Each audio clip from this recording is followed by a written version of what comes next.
Amb aquesta recepta podem aprofitar totes les verdures que ens van quedant endarrerides a la nevera. Si ens ha quedat un tros de formatge sec, també li podem incorporar. Ho podem enriquir amb flocs de civada, arròs integral, pèsol, soja texturitzada, llenties, blat sarraí, etc.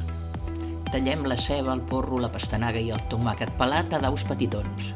Tallem les verdures verdes a tires. Eliminem la tija de la col i de la coliflor. El carbassó el tallem a dauets. Sofregim uns 10 minuts la ceba amb el porro, la pastanaga i el tomàquet. Mentrestant escalfem 1,5 litres d'aigua. Passat el temps, afegim l'aigua bullint al sofregit. Incorporem les verdures tallades i el tros de formatge sec. Agreguem els components secs, una culleradeta de sal i remenem. Ho fem bullir tapat a foc suau entre 30 i 40 minuts, segons els ingredients escollits.